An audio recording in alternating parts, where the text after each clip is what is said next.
Wait, give me a minute. Put the story, okay.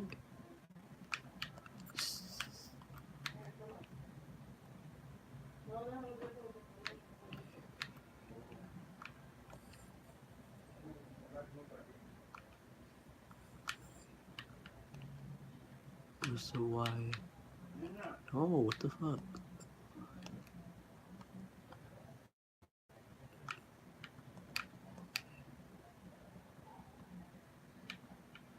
Okay.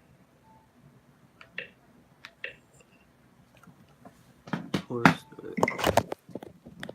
I was around 10 years old when this happened. Me and my two best friends and our parents were on a long vacation trip to a very Cartoon one, so.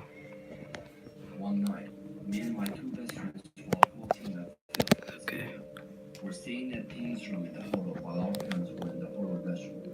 The room wasn't bad, actually all of our rooms seemed safe. At least we thought it was. We were having a lot of fun watching Simpsons and playing Monopoly, but what happened that night still makes me have chills. So it was around 1 a.m. and our parents were late. Phil looked at them through the window and said, "They're still in that stupid restaurant." "Yeah, they told us they will come back until 11 p.m. I answered. Guys? Someone is knocking on the door," Tim said. "It's probably just room service," Phil said. Um, can we not open the door?" I said. I was pretty scared in that situation. I was only 10, and my friends were only 2 and 3 years older than me. So we were all pretty much defenseless children in the room. Tim, who was the oldest, answered, "Oh, come on, it's just room service." The guy on the other side of the door said, "Hello. Can you please open the door?" When he said that, we were all scared.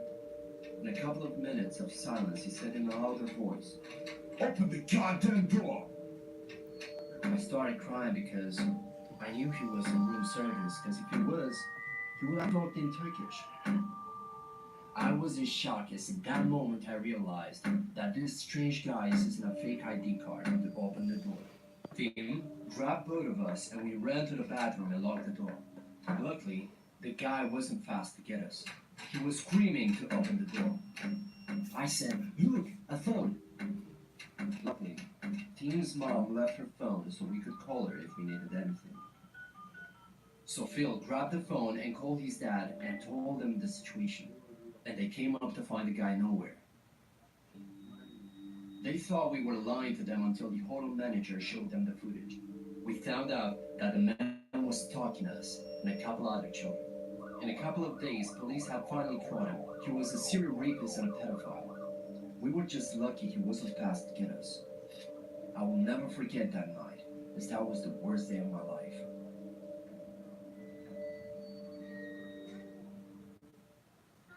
That's number one story of him. But, you know. Yeah. When I was 15, my mother went out shopping and left me in charge of the house. It was starting to get dark, and I realized my little brother was nowhere to be found. I asked my sister if she knew where he was, and she said he had gone to the park around the corner to kick his soccer ball around. I told her to watch the house while I was gone and ran off to the direction of the park. When I got there, Yep. I was surprised to find the park completely empty. I called out my brother's name, but there was no answer. I started to get worried, and all of a sudden I heard a faint muffled noise coming from my left. I turned just in time to see a tall figure disappearing behind a large fence. I sprinted as fast as I could, and when I came around to the other side of the fence, I saw something that almost made me choke in horror. My little brother was being dragged down the alleyway by a tall man. I flew into a rage, and tears of anger streamed down my face. I ran at him, and he must have heard me coming because he turned around and faced me, and he dropped my younger brother. The tall man tried to grab me, but I was running at him so fast that when I slammed into him, it knocked him off his feet. You knocked that nigga out. Tried to get back up, but I just started stomping on his face. Toma. Without stopping to ask questions, That's what you get. I picked my brother up and ran I would have done the went same back to our thing. house. By this time, it was pitch black outside, and my mother was home. She was frantic with worry, and when she saw the look on our face, she realized that something bad had happened. As I explained, my brother and I started crying, and my mom gave us both the biggest hug ever, and she cried with us. Eventually, the police were called, but this guy was never found. Uh,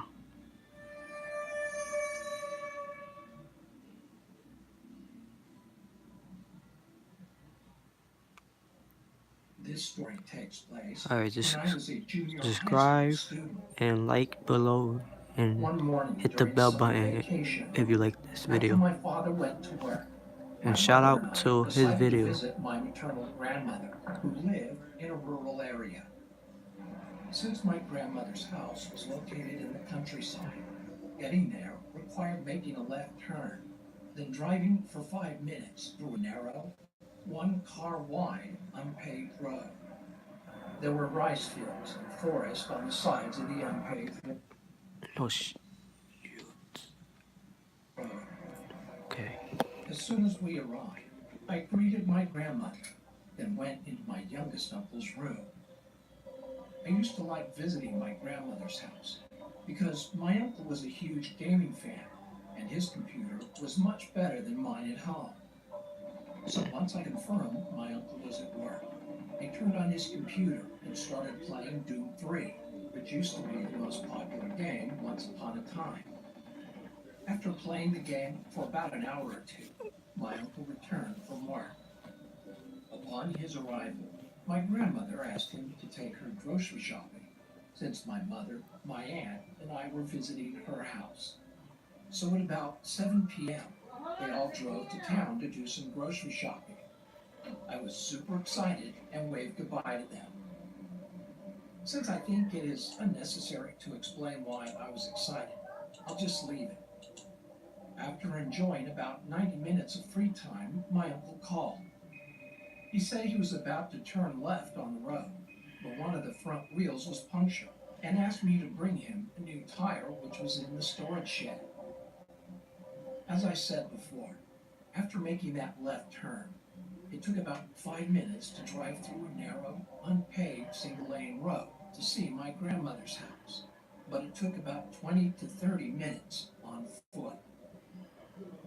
Now that I think about it, it was quite scary to walk on that road, especially at night. Oh my. It had no street lights and was surrounded by rice fields and forest.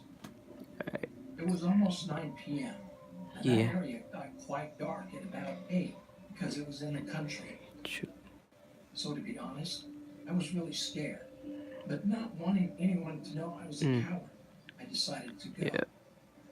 I grabbed the tire, left the house, and started walking along the unpaved road. I could see my uncle shining his car's headlights toward me. That said, he was still I don't think quite that's far him. away from me, and the headlights looked like two big yellow dots. Oh, that was him. I was a bit relieved knowing my uncle and family were on the other end of this road, but the night was dark, which deepened my fear. Yeah, anything When you could walk pop in the out. darkness, your eyes adjust, and you start to see unclear shapes. I felt like I could see someone standing in the rice field, and someone sitting down, resting his chin on his hands, and looking at me through the bushes. I broke out in a cold sweat and held my legs to keep them from shaking. It felt scarier than being alone on a pitch dark night, and because of the fear and the delusion I had created, I remember feeling really dizzy. After walking for about 20 minutes, I looked towards my uncle's car and realized I was nearly there. Feeling happier, I rolled the tire faster. I rushed to hand over the tire to him as soon as possible, but saw something in front of me. I wasn't sure what it was, Oh because heck it was no. still a I'll bit away run. from me, but it was something dark. I'll leave the tire there and Suddenly, run. I felt strange and slowed down. Since I wanted to determine what it was while still having some distance, I strained my head and neck trying to look carefully, but it was too dark. Although I was scared, I started to walk again, thinking nothing is going to happen because I have my uncle and family about 300 meters away. Oh, But when I got closer to it, I stopped because it became clearly visible.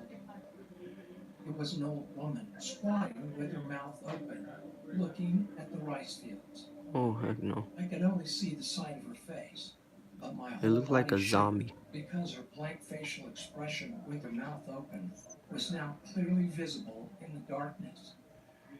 Without realizing it, I walked really close to the old woman for reasons I don't understand.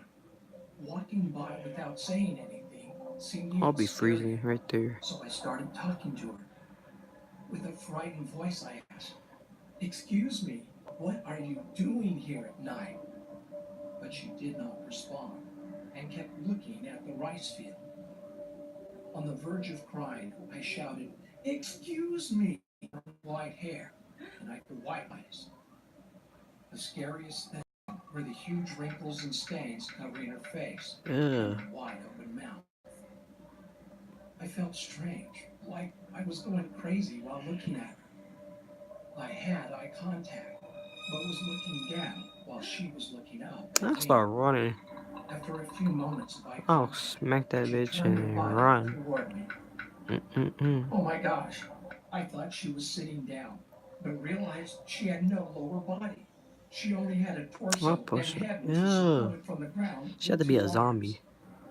A flood of thoughts crossed my mind, but I remember thinking, there is Satan.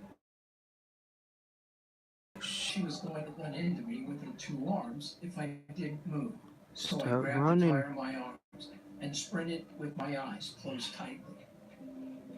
Without Go. remembering how long I'd been running, I suddenly felt relieved. It was the next morning, and I was in my grandmother's room. When I asked my mother what happened, she said she was waiting for me in the car and saw me sprinting with my head down, holding the tire in my arms, and suddenly fell off the road, causing my family to come out of the car shocked. After listening to my mother, I told her and my other family members what I went through. Thinking I had suffered a heat stroke, that evening my grandmother made me chicken soup. My uncle told me to stop playing horror games and wouldn't let me play Doom 3 anymore. From then on, I could only play a Star Wars racing game while staying at my grandmother's house. I still believe it was not a ghost that I saw that day. It was just an illusion caused by my mental weakness. Oh. Y'all better hit that like button.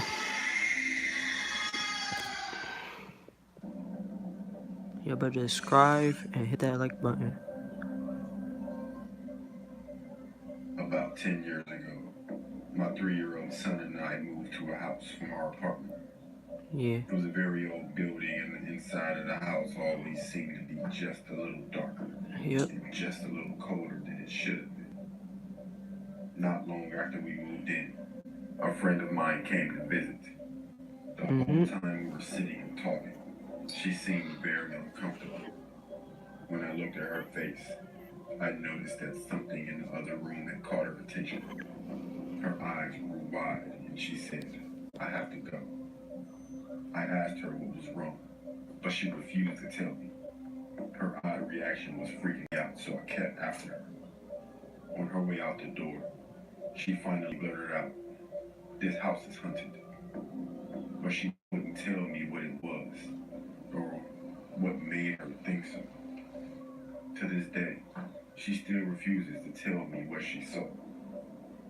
About a week later, my 3-year-old son casually asked me who the old lady in the bathroom was. Oh. One day, I was leaving my house for work, and I got to the car and I realized I needed to run back in the house to get something. I walked into the house, and as soon as I got inside, this framed photo on the wall shot off the wall. What? It didn't fall down. Heck no. It shot horizontally away from the wall, and it landed on a mosaic table with enough force to break some of the tiles off of it. You I better felt move from like there, 'cause I'll whatever move from was there in the like house right was away. pissed, and that I came back in after it thought I had left for the day. After living in the house for about 6 months, I noticed a weird square cut into the boards on the deck. There was no handle, but I was able to pry it up. The hole was just big enough to fit through, and there was a ladder going down. For some reason, I went down and I found myself in what looked like a homemade basement. It was Tunnel. basically just a room dug out of the earth, with no constructed walls or tunnel. stone supports or anything like that. It was very dark, but I could see something over in the corner. It was a suspicious looking stone, like one of those old headstones you see in cemeteries. Just then, some insects started jumping on me, so I got out of the basement as fast as I could